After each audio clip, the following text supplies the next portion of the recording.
So is the enthusiasm of the thousands of Bulls fans that are streaming into the area.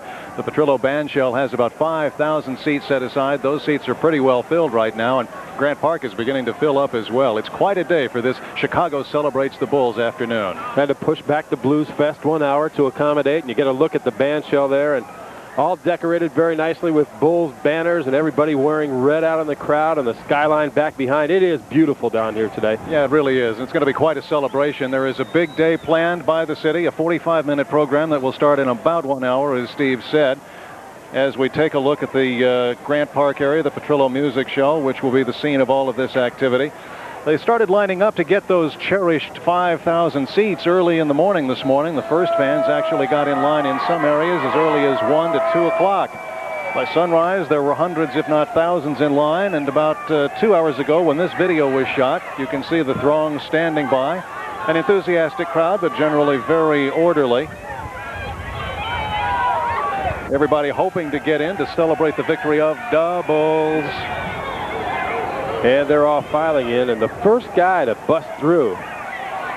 Here he comes, number 1 in line, and there's a guy who'd been up all night, but certainly didn't bother him at all. Tom Vares headed for one of those front row seats. People came from Milwaukee, people I talked to from Laredo, Texas, from Lawrence, Kansas, somebody here from New Mexico, young lady I talked to from Atlanta, Georgia. They all just wanted to be here and be part of the action. And everybody is a Bulls fan here in Grant Park today. Well, Allison Payne is also with us out here, and she's down on the floor amidst all those fans. Let's go to Allison right now and see what she has. Allison? And I'd like to say I'm the #1 Bulls fan, but I can't possibly say that because there are thousands of them out here with me today. Absolutely incredible spirit. These people are hotter than the Bulls themselves. Couldn't see the final game on TV, but they are ready to share their spirit. As you can see, we want to talk to a couple of them. As you said, they've been out here for hours. Congratulations. What a jubilant day. What's your name, ma'am? Estelle Bradshaw. And Estelle, what do you want to say to the Bulls today? All I want to say is keep on, keep it on. Knowing next year, too. All right. A big message from the Bulls for everyone. Rick and Dan, it's so crazy out here today.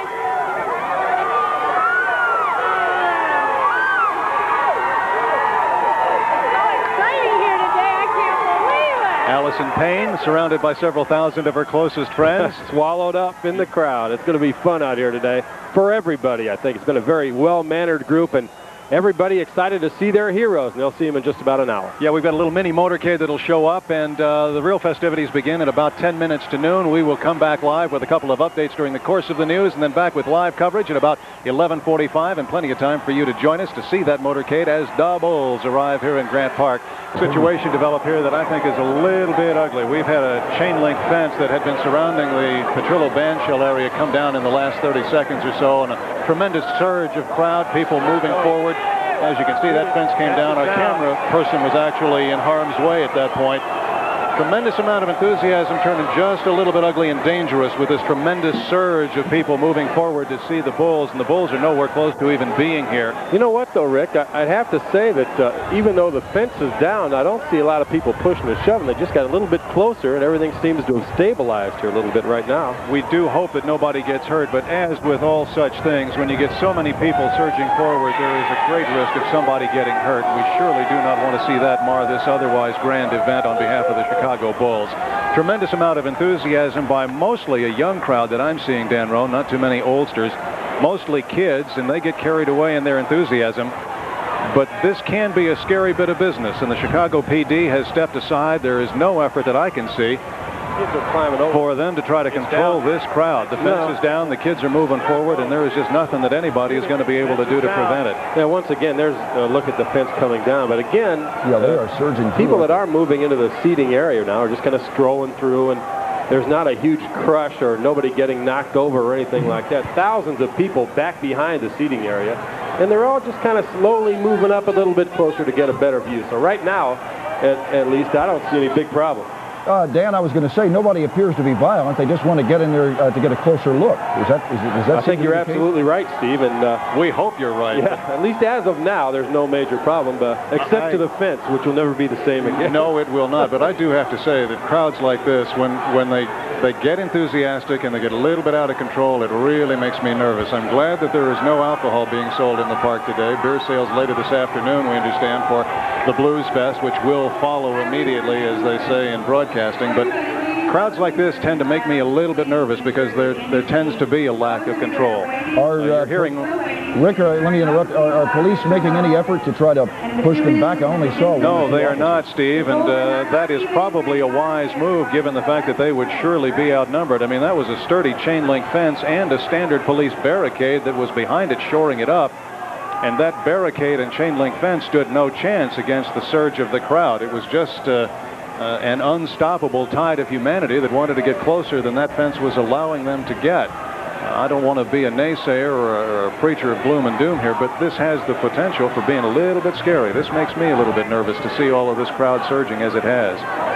Well, again, now, though, it seems to be stabilized some. People are just walking in, and hopefully the rest of this fence will stay up and everybody will behave themselves and everybody will have a good time. Well, it's a well-behaved and enthusiastic crowd, and I share your hope, Dan. We'll be back with another update. A bit out there. Well, it's a raucous celebration, a well-behaved crowd, but a big one out here, and there was some concern for a time because the crowd surged forward about 40 minutes ago and knocked over a section of chain link fence. We were not able to see whether anyone was hurt. I don't think so. No. It's not a bad crowd. It's just an extremely enthusiastic and extremely large crowd. And when you get enthusiastic and big, there is the potential for trouble. Although, Dan, we should underscore we haven't seen any problems. It's just a bunch of folks out here celebrating the Bulls.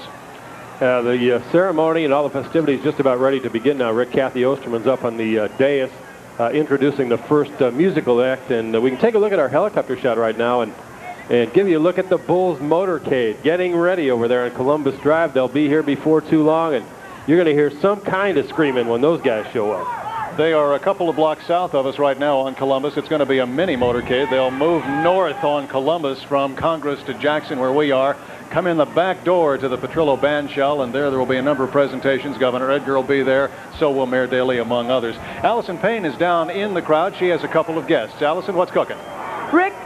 Rick and Dan, you want to know who's so excited, who can't wait until those Bulls get here. You're looking at some beautiful children who have some of the best seats in the house. They are students from Brown Elementary School, and they happen to be neighbors of Chicago Stadium. And standing by with me now is Shale Gerstein, who's the principal of Brown School. Shale, how did you guys get chosen to get such great seats? You know, the mayor picked us to represent all the Chicago public schools.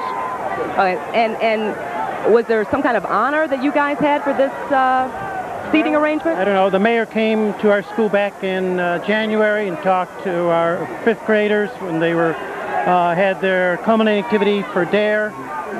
We were in the Tribune about last week on the front page. The reporter interviewed us, so I guess. So you guys are pretty high profile. Right. Let's talk to Torrance Smith here, who is a 13-year-old over at Brown Elementary. Torrance, what are you thinking about right now? I know you're excited to see Michael Jordan. Yeah, I want to see the Bulls, and what would you say to him if you could say anything to Michael? well, I'll say, can I see him again, or, yeah, you know. Can't think of anything to say to him. He's speechless. Rick and Dan, all these kids can't wait. They'll have plenty to say once Michael walks out on the stage, I'll bet. Okay, Allison, thanks. The program was to have begun. Actually, they promised us a lot of recorded music from 11 o'clock on, and we haven't heard a peep. I suspect we are a little bit behind. The Mayor's Office of Special Events throwing this party, and it may just be a little bit bigger than they'd expected, but they are promising some music. They are promising a full-dress introduction of all 12 of the Bulls, Coach Jackson, and all of the rest of them, and so we will just stand by here. We'll hope you'll join us in just a few minutes as we begin our continuing live coverage of what promises to be one whale of a celebration at the Petrillo Bandshell and much of Grant Park in downtown Chicago, as Chicago celebrates the Bulls with Allison Payne and Dan Roan. We're in Grant Park, Dan. This is quite a crowd. It is swollen from the 5,000 or 10,000 that we saw here at 10 o'clock this morning to easily 50,000 or more. I'm terrible at crowd estimates when it gets beyond that, but this is a tremendous outpouring of enthusiasm for the Chicago Bulls, who are due on stage in just a few minutes. Yeah, they won't be long until the Bulls get here. In fact, we have some pictures of their motorcade that'll be coming up Columbus Drive. This is a look at the bandshell, but the Bulls will be driving up. There's a great shot of the trees in Grant. I knew I recognized something there, that tree. That's right. The Bulls have got a mini motorcade working from Congress. They're working north just a couple of blocks to Jackson, which of course is where the Petrillo bandshell is located. They will come in a back door and they will be well escorted. There's the route of the motorcade as they work north. They'll be coming in the back door. They'll be introduced shortly. There's a young man who's got a great seat. Didn't cost him a cent. No, it did not. Seat in the sun with a breeze at his back as he watches the goings-on at the Petrillo Music Show. There were seats set aside for about 5,000 people. There's easily 10,000 people here, Dan, as we were saying earlier. The crowd surged forward, knocked the fence down, and a lot more people came in than they had expected would be in the bandshell area itself, and thousands more around the periphery looking on from every hilltop and not a few light standards. It's a sea of red and black. The fans very enthusiastic. The entertainment right now, a Blues in the Schools performance by the Grant School students. Grant Elementary School over on the west side at 145 South Campbell. We expect shortly the Mayor's Executive Director of Special Events, Kathy Osterman, will be introducing the Lovables and Benny the Bull. Some VIPs will be up on stage shortly. Mayor Daley is supposed to be there. Governor Edgar is supposed to be there. A couple of Bulls banners in the crowd. Those are the youngsters from Grant Elementary School. They've got quite a blues program. Yeah, they're playing too. They're playing all the instruments and providing all the music, and the crowd really getting into it, the people in the seating area. Everybody here to help Michael Jordan scratch that 7-year itch. It's 7 years since he joined the team, and now he's got the title. The Lovables in the wings. They're waiting to come out. Let me just say one thing too, Rick. After having spent a week in L.A. and seen 3 playoff games out there, I'm taking our Lovables over those Laker girls any day. I wasn't going to say anything, but I think the Lovables have got it over most of the other pom-pom squads in the NBA. And that's not an easy job. You know, people take a look and say, hey, anybody can do that, but those girls really work out. I can't do it. Well, you wouldn't look quite the same anyway. I don't think anybody'd want to watch you or me doing it anyhow. I can't do any of that. Boy, some very creative banners being blown up in the air. Some of those Bulls and some normal stuff right there. That's right. We've seen signs. Somebody was parading through with a big sign held up, said, well, there's a sea of humanity, isn't there? That's from our live helicopter cameraman Mike Prendergast at about 500 feet above the sea of humanity that is now Grant Park as Chicago celebrates their NBA champion Chicago Bulls. Boy, it's been a long time coming. The crowd estimates now, Dan, range as high as 300,000 people. That wouldn't surprise me a bit, considering what we can see back to the east and to the north here. I mean, this whole area is just jam-packed with bodies. Great mascot here in front of us. A kid with a Jack Nicholson mask on saying, hey, I'm moving to Chicago and I need tickets. Need Bulls tickets. That's going to be a hot item next fall, isn't it? Well, the waiting list right now is 6,000 and growing for season tickets for that place. It's been sold out over 180 times in a row now, and in all likelihood, that's going to go on for a long, long time. Well, let's talk about that for a minute. Are we talking dynasty here? This is 1 in a row right now for the Chicago Bulls. Well, it's very difficult to win 2 in a row. We can preface anything we say with that remark, but Detroit did it the past couple of years, and the Lakers have had a hot hand. They've won 5 of the last 12 years, I think. Very, very difficult to win them back-to-back, though. That's the key, staying motivated. You know, Michael Jordan has said throughout his career that he's lived for this moment. You know, and how tough is it going to be for him to get back emotionally and, you know, to where he has been, to get this team up to where they were, where they are now. And it's the same thing for his teammates, too. It'll be interesting to see how everybody handles all this success in the offseason, and what kind of shape and what kind of frame of mind they come back in September. It'll be interesting to see how General Manager Jerry Krause handles the offseason, too, because there's a lot of talk. We're going to do some trading. We're going to offload a few people that haven't been producing as well as we'd like and try to actually shore up the team so that we get better in 1991-92. Well, Jerry's done a good job. He's been much maligned by some people in the press and by some basketball people. But Jerry's got the last laugh right now. He got Michael Jordan here in '84. John Paxson was next among the starting group. And then the incredible draft of '87 when Scottie Pippen and Horace Grant were picked in the first round. And then finally the last piece of the puzzle, the man in the middle, Bill Cartwright, came in the trade for Charles Oakley in '88. So that's the 5 starters. And then bench help all the way around. B.J. Armstrong's been a huge contributor. Cliff Livingston, Will Perdue, and on down the line. I mean, it really has been a team effort, and Phil Jackson has stressed that the whole time. That's why they won the NBA titles, because they played like a team. We've got the Mayor's Executive Director of Special Events, Kathy Osterman, on stage now. She's got some introductions to make. Let's go back up on stage and see what she's got to say.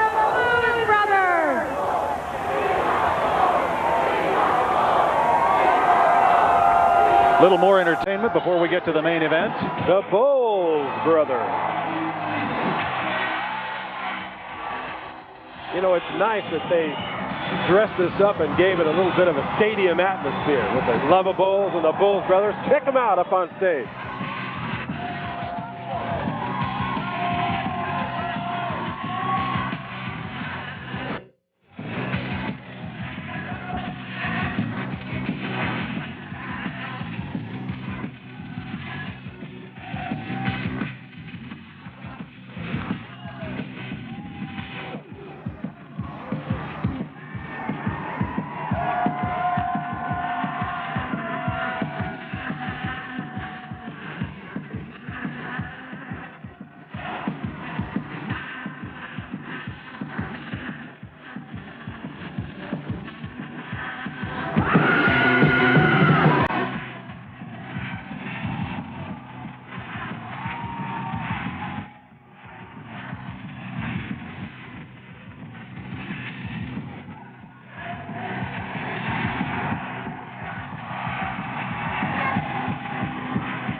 Does Chicago know how to throw a party or what? The Bowles brothers. You see them in every game. Those guys do a great job. They really do.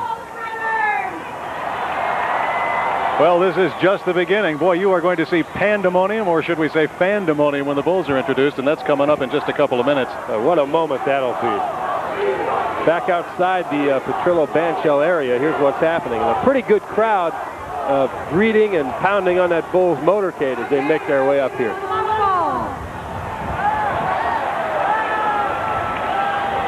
Kathy Osterman introducing the Lovables.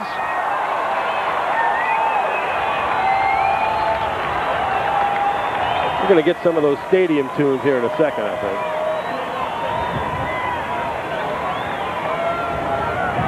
I hope. Yeah, not hearing anything right now. They could turn the volume up a little bit.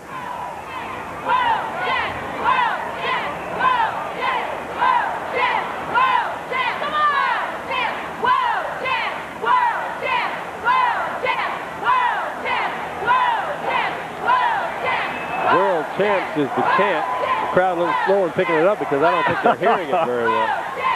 They might have misinterpreted too. We heard several chants along that tone before.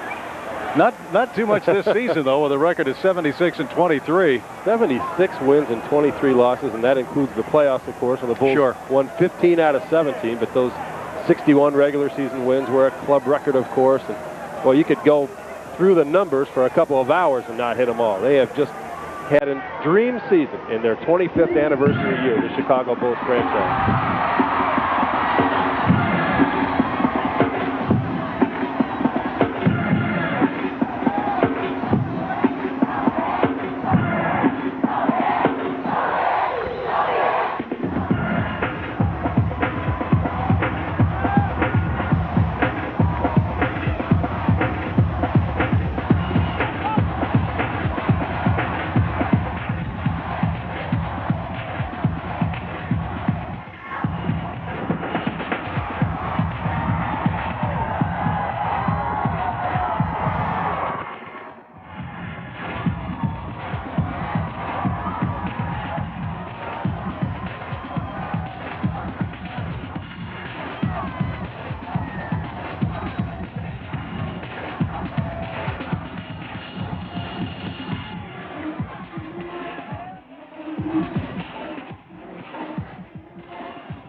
Tell me something, Dan. Does Benny get paid to hang out with the Lovables? I'll tell you what they should do, Rick. They pay that guy by every pound that he loses in that suit up there. Ooh, doggy, what is it, 90 degrees here at Grant Park? About 190 inside that bull suit. I guess. Another look from our helicopter, about 500 feet over Grant Park, as we look down on a tremendous crowd looking there at Congress in Columbus. You know, and that's the group that's not even included, I don't think, in the attendance estimate. That's not even on this large city block here in the Petrillo area. Well, boy, I tell you. This is as busy as Grant Park has been on the busiest day of Chicago Fest, and that is saying something. Now, I'm having trouble telling because of the glare on the monitor. Is the motorcade hung up in that sea of humanity or no? It's in there, but I think the Bulls have reached the gate, Rick. We're getting a report that Phil Jackson has walked onto the stage back behind, so he's waiting in the wings, and I'm sure his players will be up there momentarily as well. Well, boy, this is a once-in-a-lifetime moment for them and for their fans, isn't it? Oh, fantastic.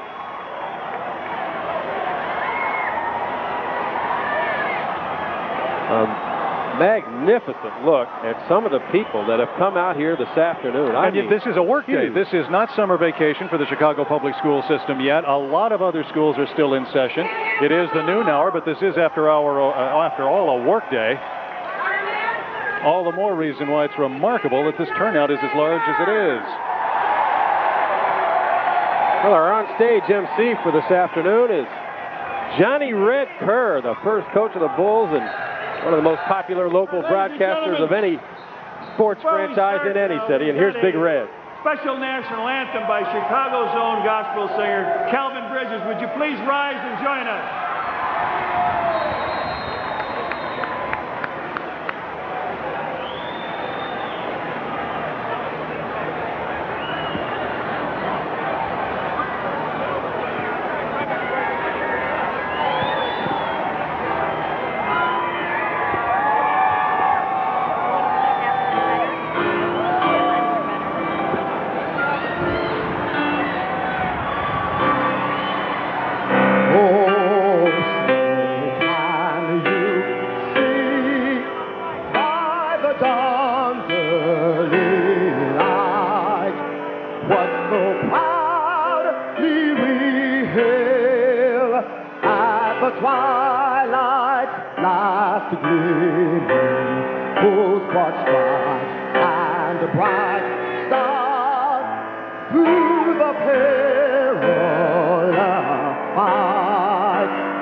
Next up, Red will introduce the VIPs, I guess with a lowercase v in this case, Dan, because we normally, when you refer to the mayor, the governor, and so on, we're backstage now. There's Mayor Daley off in the background there. Steve Shanwald in the front. Steve, the Vice President, Director of Broadcasting and Marketing for the Bulls. And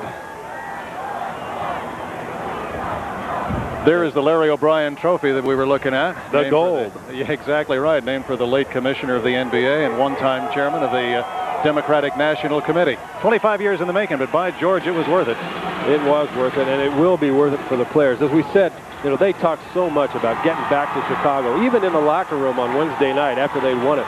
Get back to Chicago and celebrate with our fans. And here they all are. Nothing like them. 300,000 plus, and I imagine that estimate is going to go up to 4, perhaps even 500,000. There is quite a crowd here in Grant Park. Allison Payne down in the crowd in the Petrillo band shell somewhere. Allison, what's up? Here I am, baby. I'm right in the middle of it. Got one of the biggest Bulls fans. This woman could have been a lovable. What is your name? My name is Linda Clemens, and I'm one of the Bulls fans. Yo! Oh! Linda, what brings you down here today? The Bulls! The Bulls! You know we're number one, the champs. That's right. And which one is your favorite?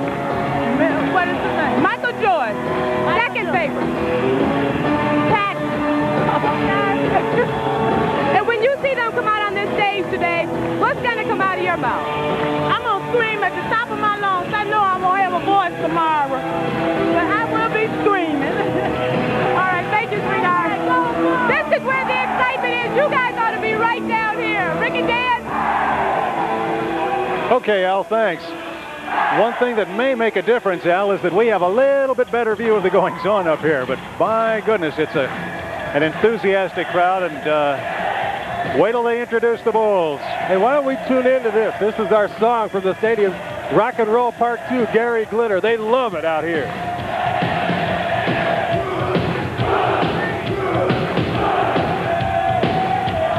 Some fans outside that previous shot, some of the Bulls behind the scenes. They are here and backstage at the Petrillo Music Show. We are going through a process known as crowd warm-up, as if this crowd needed it, Dan.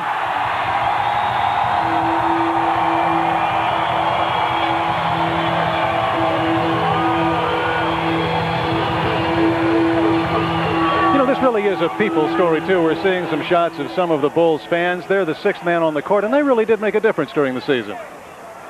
No question about it. You can't have that kind of enthusiasm on your club unless you get it from the electricity of the building you're playing in at home. And you know, the Bulls were phenomenal at home. Lost a couple of games early, and that was it. We are expecting momentarily for our MC of the day, Johnny Red Kerr, to introduce Governor Edgar, Mayor Daley, some of the brass from the Bulls front office, and then we will get to meet the Bulls. Bill Jackson will be first up. They've got some more stadium ceremony planned before we get to the players. And according to what we understand, we'll be hearing from not everybody, but from 7 of the Chicago Bulls players: Purdue, Hodges, Grant, Cartwright, Johnny Pack, Scottie Pippen, and finally, last but not least, you know, number 23, MJ. It'd be great to hear what they all have to say. Fans have been waiting for a long time for this. I wonder what the emotion's going to be like on that stage. You know, Michael broke down and cried I don't know how many times on Wednesday night. I mean, it was something to see, this crowd, and it was a remarkable shot, really, that spoke thousands of words. Michael Jordan in the locker room right after the game, hugging the O'Brien trophy, shaking his head, tears streaming down his cheeks, his father on one side, his wife on the other. Shot that I wish we could have framed, because that really said so much, so eloquently spoke of the season that Michael Jordan has had, and in fact the 7 years that he has put in large measure, dragging, pushing, motivating the Bulls, doing everything he can on and off the court to get this team to the championship. Not that it was by any means his show alone, but certainly he was a big part of it. Well, he's been very vocal in prodding Bulls management to get what he considered to be the ingredients they needed to do this kind of a thing.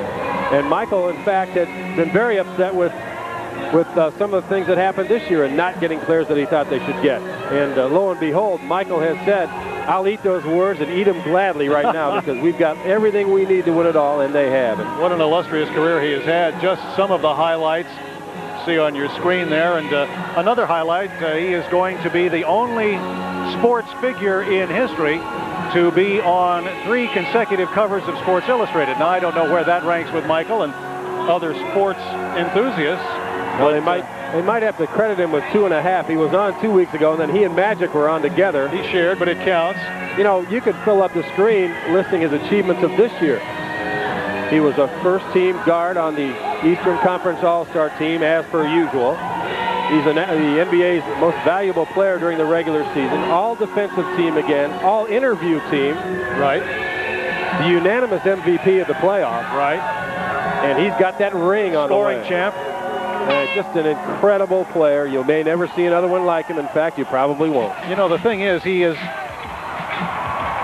Michael Jordan. How do you describe a guy who won't put a clenched fist in the air and say, I am the greatest, but instead will say that this has been a team effort? This guy's a gentleman. He is just a fine, fine human being on top of everything else. Well, some of the numbers from the championship series, and this really, I don't know if this is a real indicator of Michael's worth or the way Magic played. I thought Magic played one of the best games I'd ever seen a person play in the 5th game. And he had the triple-double, 20 assists in that game for him. But if you look down the line, Michael equaled or surpassed Michael in or Magic, I should say, just about every category. And, of course, his team's got the gold, so that's the ultimate victory. It doesn't matter really what those numbers say. There's some players coming in. Stacey King right there.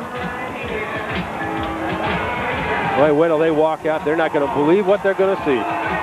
Going to be some shaking. We talk about the crowd reacting to the Bulls. What will be the reaction of the Bulls in their own minds to the crowd they see out in front of them when they hit the stage? And they were thrilled yesterday with the reception they got at the airport when their chartered flight landed. And there were only 200 or 300 people there. Now we are talking in terms of 300,000 in Grant Park or more. I would guess at this point, Dan, that's got to be a conservative crowd estimate. There's Scottie Pippen trooping in. Scottie Pippen, who's emerged Phil Jackson, the superstar in his own light. You know, Jackson's been here one time before, not in Chicago, of course, but was it the '73 championship Knicks? With the Knicks. And Phil has become the only coach ever to win league championships, not only in the NBA, but the CBA as well. So Phil put in his time, learned how to do this. And, of course, he studied under one of the masters, the great Red Holtzman out in New York, and borrowed a lot of Red's defensive philosophies and turned those into an outstanding defensive crew here in Chicago. In fact, that as much as anything is what carried him all the way this year. Interesting business about his 1973 championship ring. He doesn't wear it. He keeps it in a safe deposit box in the bank. But when the playoffs roll around, as they did for the Bulls last year and again this year, then he takes the ring out, puts it on, and just uses that as a quiet motivator. He doesn't whack anybody in the head with it, figuratively or literally, but he just gives the guys a little bit of a taste. This is what it could be all about. Last year, hurt near but not plumb. And this year, we got the whole enchilada. We went the whole way, and the 1991 NBA championship has come home to Chicago.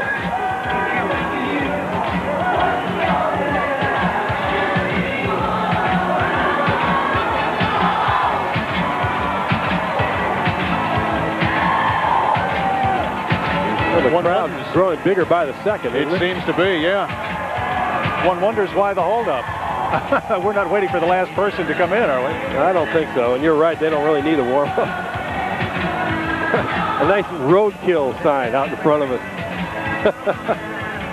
And it was a roadkill. Right now, Allison Payne still out in the crowd somewhere. Allison, what do you have? Having a great time, Dan, and I got one for you. This is Antoine from Brown School, and he wanted to tell you, Antoine, tell Dan, who do you hate? The Detroit Pistons. They went home. And this is Tania. She's also from Brown School. Tania, you tell Dan Roan, who do you hate? Los Angeles Lakers. You got to scream it. Los Angeles Lakers. All right, thank you, sweetheart, because the only winners around here are the Chicago Bulls. Rick and Dan. You know, it was funny this morning, Dan. Allison, I was walking around before anything really got started, just talking to some of the people who were here for this celebration, trying to get a feel for what was going on. We're backstage again. There's lost it. That was Pippen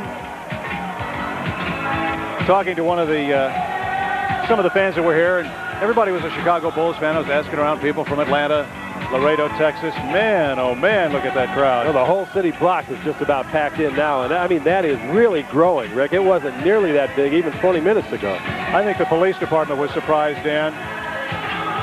They tried crowd control and simply couldn't manage it, even with the initial surge of people getting in for the reserve seats, or what had been billed as reserve seats. The fences have long since been knocked down, and there is no such thing as reserved seating anymore.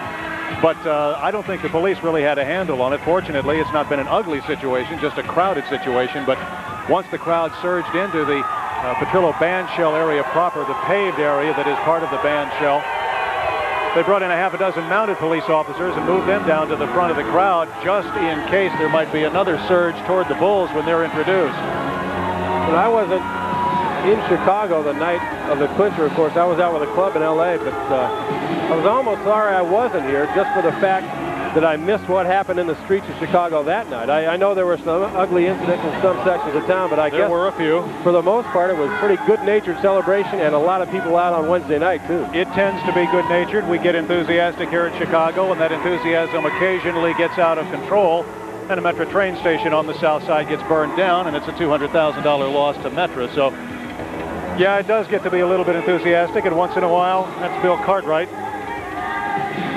backstage, kind of hanging out.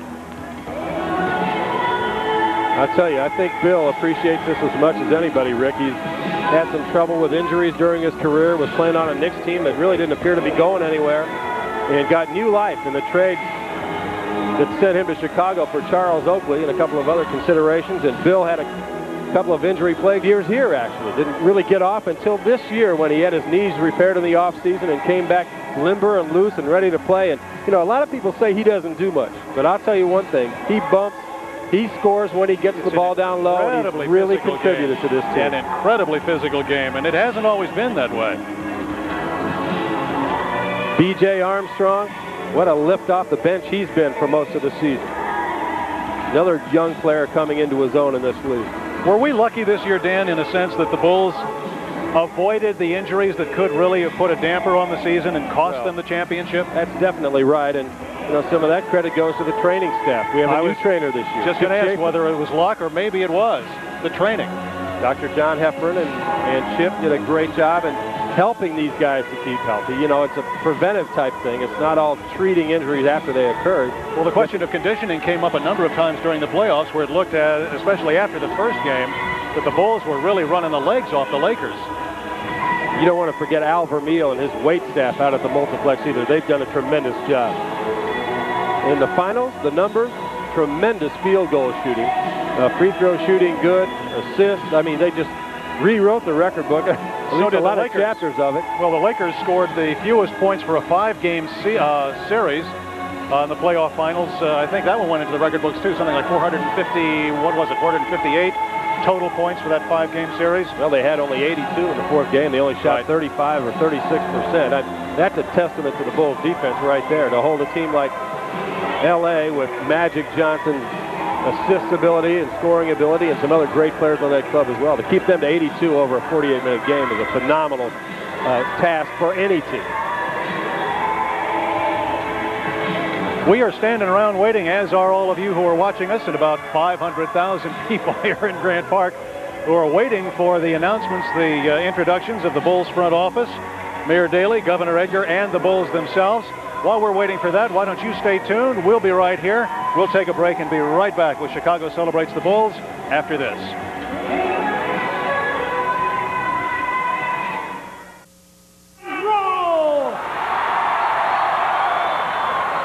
Okay, Johnny Red Kerr, the MC, Bulls announcer, first head coach of the Chicago Bulls. He's our MC for the day, and let's hear what he's got to say.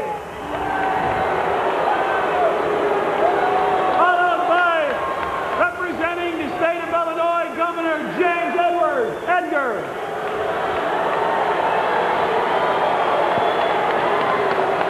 Principal owner of the Chicago Bulls, Jerry Reinsdorf.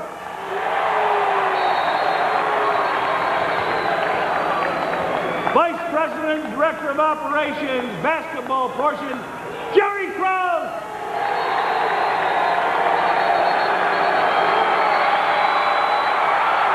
And Jerry drew the honors to bring out the championship trophy, the O'Brien Cup. It's almost as big as he is. North Dakota, but he's Chicago's favorite son now, the coach, Phil Jackson.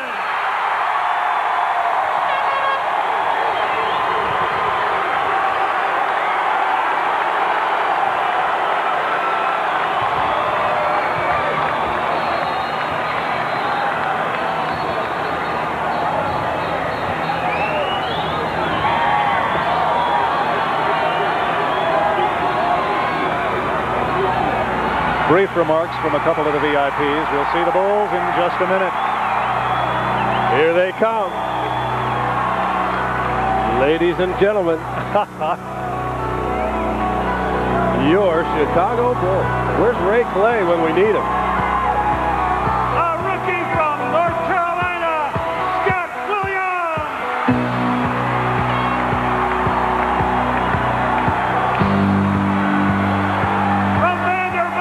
just going crazy. He's got to love it.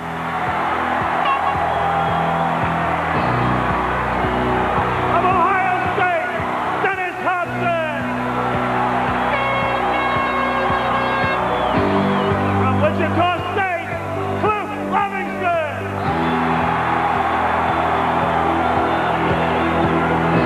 From Oklahoma, Stacey King.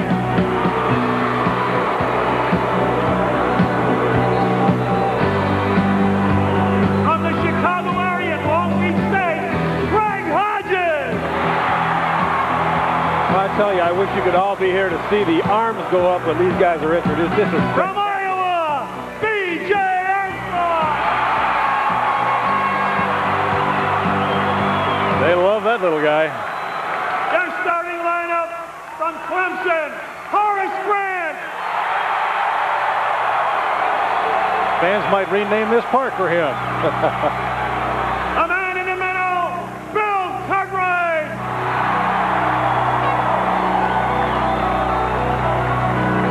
From Notre Dame to Paxman, Johnny Paxman.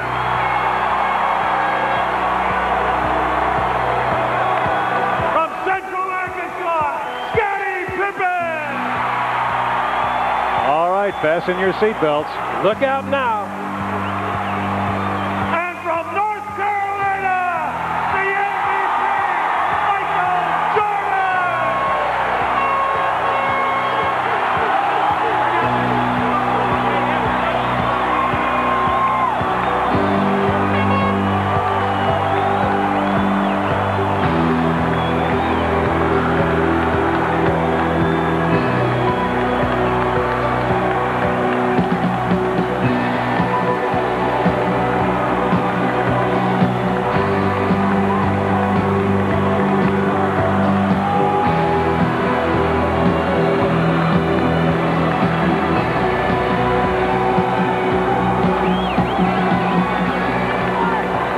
That's your world champion, Chicago Bulls, 1991.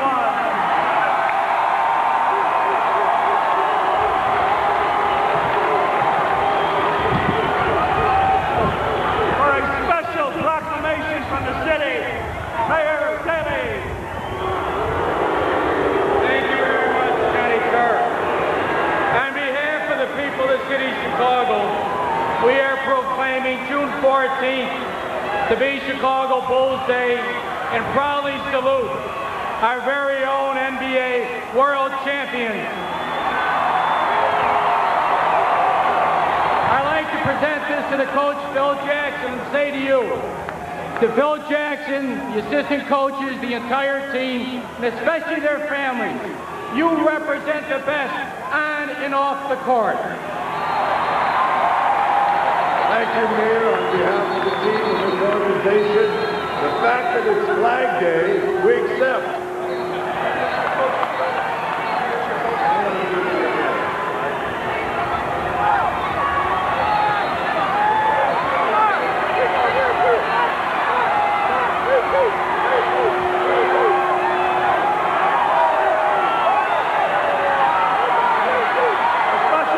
Presentation, each one of the players be given to the mayor at this time.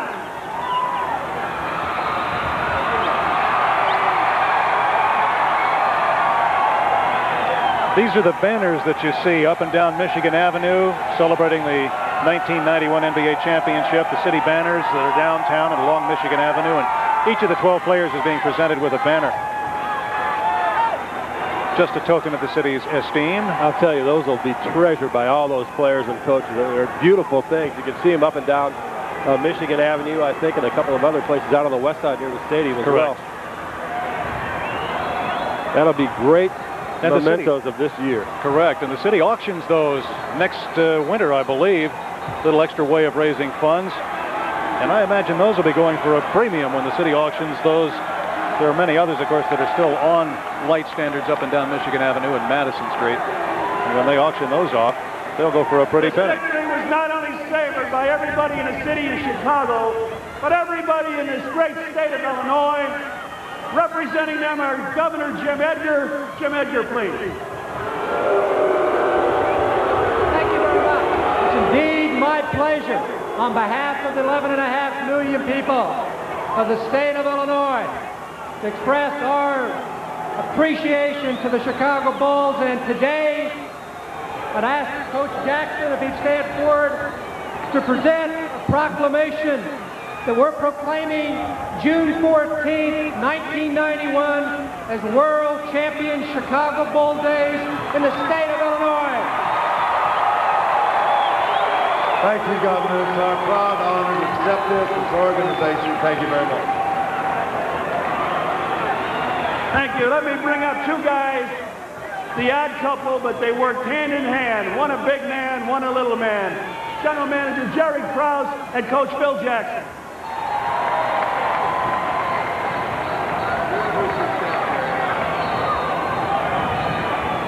All right, I've got the greatest sports fans in the world, you Bulls fans. There's some people behind the scenes that do great jobs, and I'm going to introduce them for a second and let you know who they are, because a lot of the things that have happened today happened because of them. Our scouts and my two assistants, Clarence Gaines Jr., Clarence, and Jimmy Stack. Jimmy and Clarence, outstanding people. The rest of my staff, and I'd be remiss if I didn't say Karen Stack, who's been tremendous through the years, and we owe so much to. Thank you. Phil's going to introduce the coaching staff now.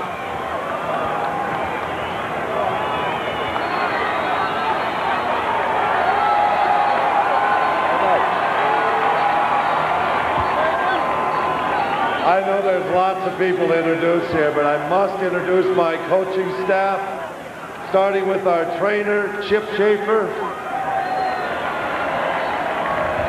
The most healthy club in the NBA. All right. To our leg man, the guy that goes out on the road, does all the scouting and the board work, Jim Clemens. The offensive coordinator, the man responsible for the triangle, Tex Winter. And the man who's been called the genius of defense, Johnny Bach. Thank you all very much. Well, you've heard from the brass. What do you say we hear from a couple of players? All right.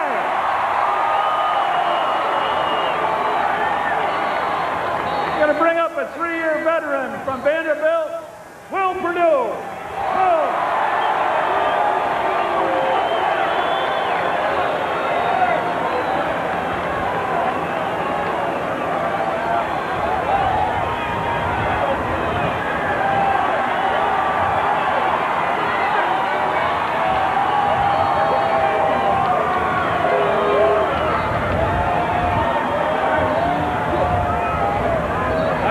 Thank you to all the great fans.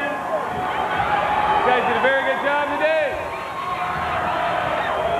And the only thing I can say is repeat.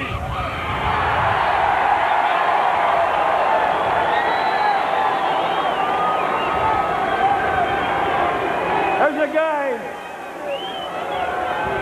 a guy that brought thrills and chills to us around the All-Star team. Made 19 three-pointers in a row. Our own local product, Craig Hodges.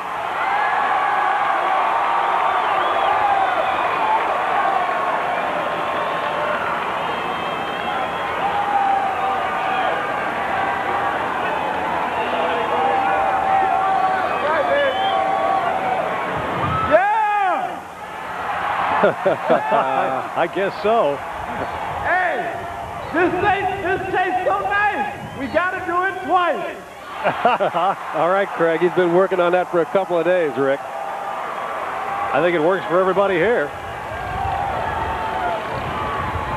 They're already starting to talk about 91, 92, aren't they? Lounging in Atlanta, but not this year. A great help to this ball club. Good news, Cliff Livingston. Man, here's a guy who really made a contribution, especially in the final series.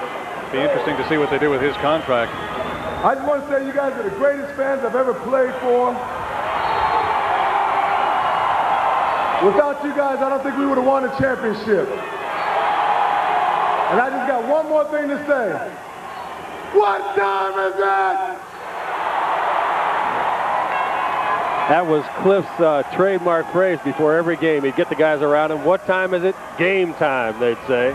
Then they'd go out and kill somebody. Probably the most effective center to play in the NBA this year when you look at his team's results. The man in the middle, Bill Cartwright.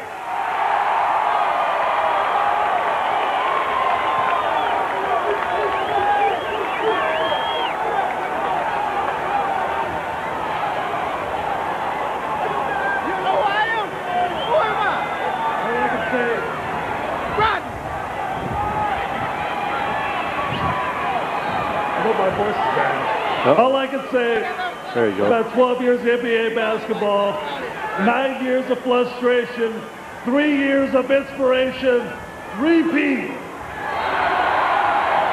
They really are talking about next year. Well, that's encouraging. A guy that had one of the tough jobs all through the series. He's got to play guys 30 pounds heavier than him, but he still shot over 63%. Horace Grant.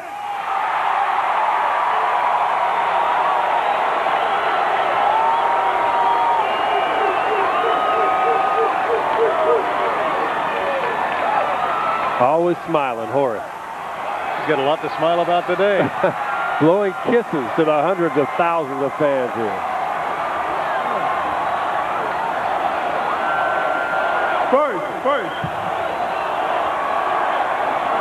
First, I would like to thank God. Listen to the crowd. Horace. Secondly, I would like to thank my teammates for having the confidence. And I would like to thank you fans for giving us the support that we really needed. And definitely repeat.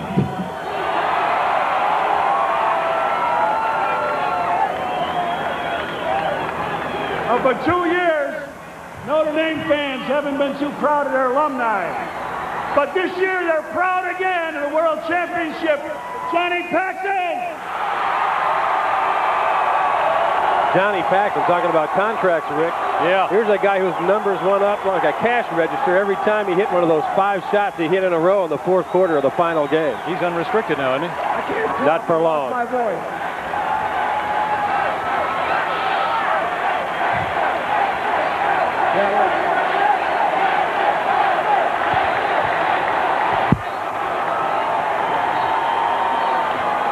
All I know is I've been here 6 years. I've seen the low periods. And I've waited a long time for today. Thank you. We'll be back again next year. Probably take us that long to clear the crowd out of Grant Park. It may. One of the brightest young stars in his 3 years in the NBA.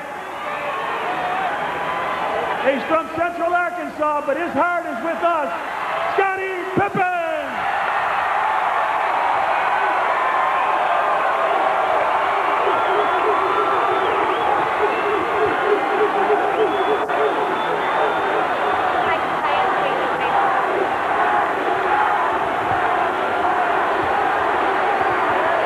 I just want you all to know that we all as players really thank you all for your support.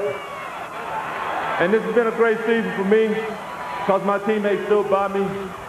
But what happened to us last season, and we stepped back up. And we all want you to know that this one is for you. And you can take this with you. Boy, that's a souvenir for somebody. You better believe it. Now you take that home and say, this is the one that he threw into the crowd. Who's going to believe you? Let's hear from Superman!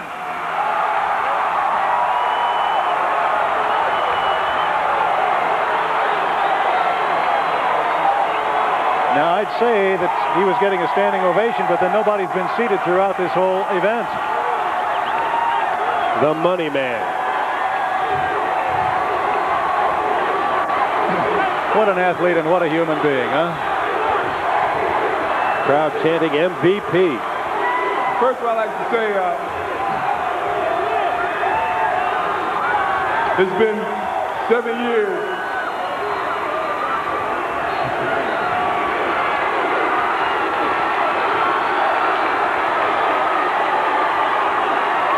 Stand right there, Michael, and soak it up.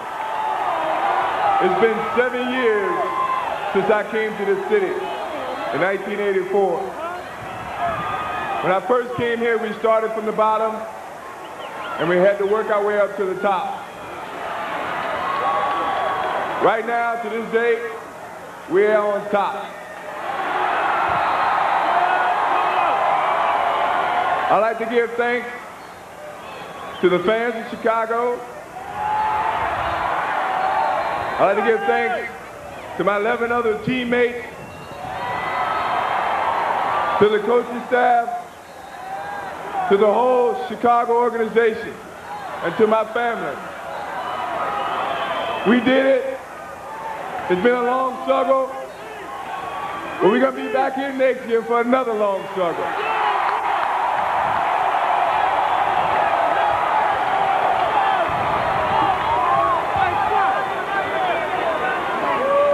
Now for a very, very special presentation, something this city has been waiting for 25 years, I'd like to bring up the owner, Jerry Reinsdorf, to make a special presentation to Mayor Daley.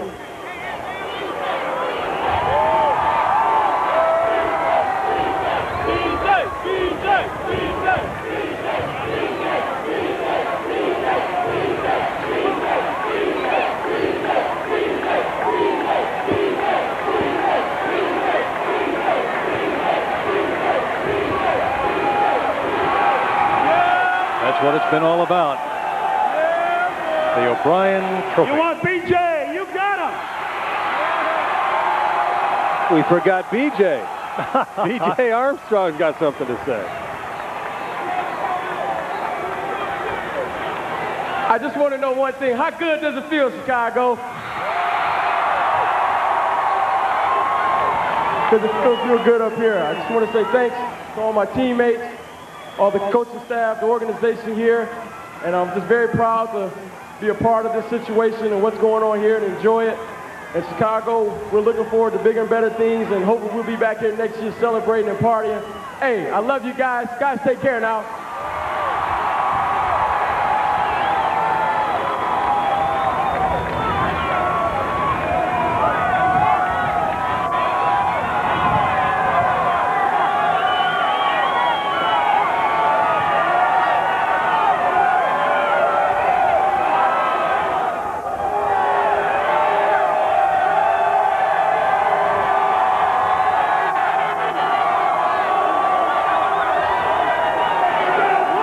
Be any prettier backdrop for this kind of event. Want to hear from the rookie, Scott Williams, too. Can you imagine having a rookie season that ends in a championship? Well, a free agent, too, undrafted. Yeah. This is great. I just go out there, I show my emotions, you know, it's just winning the world championship. But to come back to party with y'all, it's even a better feeling. Thank you, Chicago. One other thing I'd like to say, I got down a lot of times during this season. It seemed like a long year sitting on that bench. And I got support from a lot of you fans who wrote me letters over the long season. And it really paid off because it really kept my mind in the game. I was able to come back in the playoffs and really make some things happen. I hope next year is a much longer year than what seemed like was a long year this year. All right, world champs.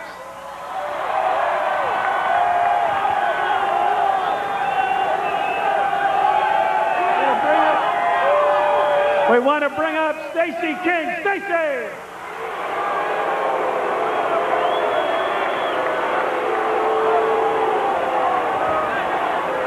First of all, as a team, we couldn't do this without you. And second of all, everybody's already congratulated on everything that y'all did for us. So let's just go out there and have a party tonight, tear up the city, have a great time, and show them what Chicago's all about. Chicago, we love you, but what the hell, let's go for two.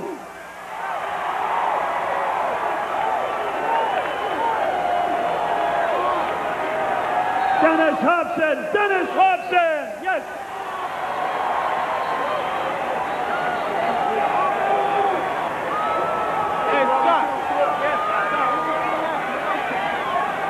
I just want to thank all you fans. You guys are the greatest. You fans you're the greatest. And next year, hopefully we can do the same thing.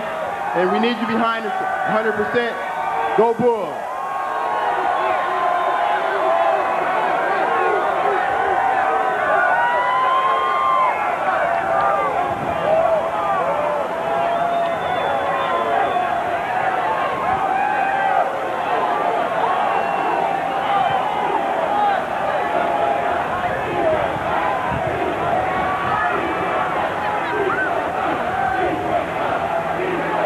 Another loving shot of Grant Park from our helicopter about 500 feet up.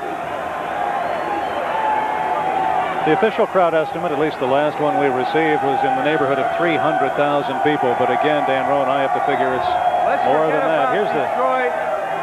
Jerry Reinsdorf, the principal owner of the Bulls. When I sat in Los Angeles and I watched these games, I realized something very strange was going on. I was able to actually talk to the people next to me. You can't do that in Chicago Stadium. And when the game was over and all the euphoria and all the excitement, something was missing, and I didn't realize what it was until I got back here today. And what was missing was all of you people, all of our fans.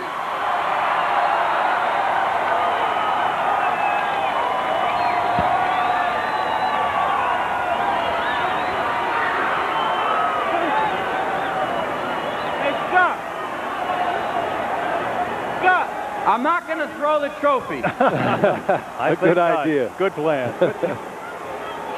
This trophy was won by an incredible team of players and coaches, but it really belongs to all of you people. And so what I'm going to do now is give it to Mayor Daley. He can keep it for a while at City Hall. And you can all come to City Hall and see it. And then for you Republicans, he's going to give it to the mayor, and he's going to have it at the State of Illinois building, so everybody will get a chance to see this trophy. Mr. Mayor.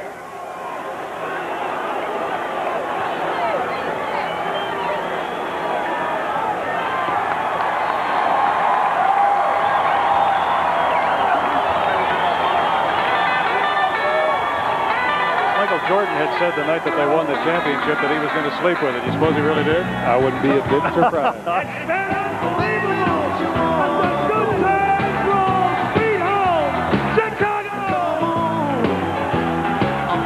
You have seen it. Chicago celebrates the Bulls. And there are some who are trying to leave the immediate vicinity of the Petrillo Music Shell, but not many, Dan Rowan. No, a lot of them are just sticking around to watch the end of this thing. You know, the Blues Fest. Yeah, the Blues Fest begins, well, right after they clear the area, or probably won't even clear the area, but half these people will hang around and see some of that. Can you imagine having the championship Chicago Bulls as your lead-in? That's not a bad opening act, is it? No, it is not. You know, we've had Chicago Fest, we've had Blues Fest, which you mentioned, Dan, is going to be beginning in just a few minutes. This has really been a love fest between the city of Chicago and their Chicago Bulls. Particularly interesting to me, Dan, that there was more than one mention among the 12 players on the team about repeat, let's go for two, dynasty, and so on. It was almost unanimous. Now, there's work to be done in the offseason. The Bulls right now, as far as the front office and coaching staff and scouting groups are concerned, are having to get together and get ready for the NBA draft, which comes up in just a couple of weeks. Who are we looking for? Well, what kind of help do we need? The problem with winning the NBA championship is that you pick last in the first round and the second round, so I don't know what's going to be out there, but Jerry Krause has shown that he's not afraid to take chances. He's not come through every time, but he's certainly done well with some of the people that he's gotten on this club. Scottie Pippen, for instance, was somewhat of an unknown quantity when he was picked high in the first round. I think he was ultimately the number 6 pick. The Bulls wound up getting him in a little deal with Cleveland. But, you know, Jerry will go out on a limb, and down there at 28, really the pressure's off. You're out there trying to get the best athlete you can get. He's done very well with Scott Williams, I'll say that. The Bulls decided to bring him in and eventually sign him for the number 12 spot. And Scotty was a heavy contributor, especially in the championship series against the Lakers. Did a great job inside. He really blossomed this year in the later half of the season, certainly. There's been talk of some trades. Stacey King, BJ, Hobson, Livingston, Hodges may be trade bait. What's your take on some of those? Are they going to be around next year? Well, if you go by the example of the Pistons, even in their championship years, there's been 20 to 25% turnover on the ball club after each of those winning seasons. So, those things happen, and it's true that some of the players didn't didn't play as well as they might have been expected to play, as well as the front office had expected them to play when they acquired them. But, you know, none of that really matters right now. I mean, they can worry about that stuff in a month. Right now, for the Bulls players and the coaches and Jerry Krause and Jerry Reinsdorf, it's time to just sit back and enjoy this for a couple of weeks, and I'm sure that's what they're going to do. Absolutely, but I also think that they will probably be looking ahead in the not too far distant future. Yeah, let's savor the moment, but there's always, what are you going to do for me tomorrow? What are you going to do for me next year? Allison Payne out in that sea of humanity. Allison, let's check in again with you. Rick and Dan, you know, I'm doing radio now because I don't even want you to see me. I'm so hot and sticky and sweaty, stuck out here in the middle of everybody. And I'll tell you, I'm really glad the celebration is over, and I hope nobody got hurt because it's awfully hot out here. And there are people standing up against this fence. Some of them said they were being crushed and tried to jump over, and saw some people suffering from heat stroke. Everybody's happy and happy to see the Bulls, but I got to tell you, if we can get some room and clear out of here, we'll feel so much better and really feel like we can celebrate again. Wish I were up there with you guys now. Yeah, it's got to be hot down there, and Allison brings up a very valid point. I don't think anybody was expecting a crowd this size. The sanitation facilities, even though they were anticipating people to come to Blues Fest, then we have the championship, which we won Wednesday night. Now today we have the celebration, but I don't think anybody in the city of Chicago, even in his or her wildest imaginings, expected a crowd this size or had any anticipation of trying to control it or provide for it. Probably not, Rick, but I can't say that in front of us, the aisleway from stage to the exit area is jammed with people, and they're moving out slowly but surely, and I don't see any pushing and shoving. No, I don't either. We expressed some concern earlier in our broadcast when there was a push of people that moved forward, knocked down a chain link fence, and when those things happen, there's a chance that somebody might get hurt. We didn't see anybody getting hurt. This has not been a bad crowd. This has been a very enthusiastic crowd, but not terribly unruly. Part of it is, I suspect, because it's early in the day yet, and the sale of alcoholic beverages has not been permitted in Grant Park, and that has to have helped keep this crowd on the boisterous but civilized side, if we may say it that way. They've sure had a heck of a party here in Grant Park. I'm sure the players were awestruck when they came out. And there's another look from back behind in the helicopter. You can see, I mean, people are starting to move out toward the fringes of this group, and slowly but surely. Yeah, it'll clear out, but it's going to take a while.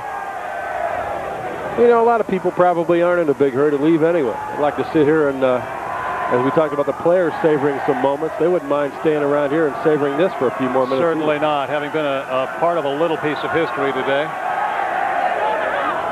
I think it's amazing that there are this many people here, given the fact that it is a weekday afternoon. It's not a weekend. This is a work day. Most schools are still in session. Some are out for the summer, but the Chicago public school system, for example, is still in session. And yet we've turned 300, maybe 400, maybe 500,000 people, maybe more into Grant Park.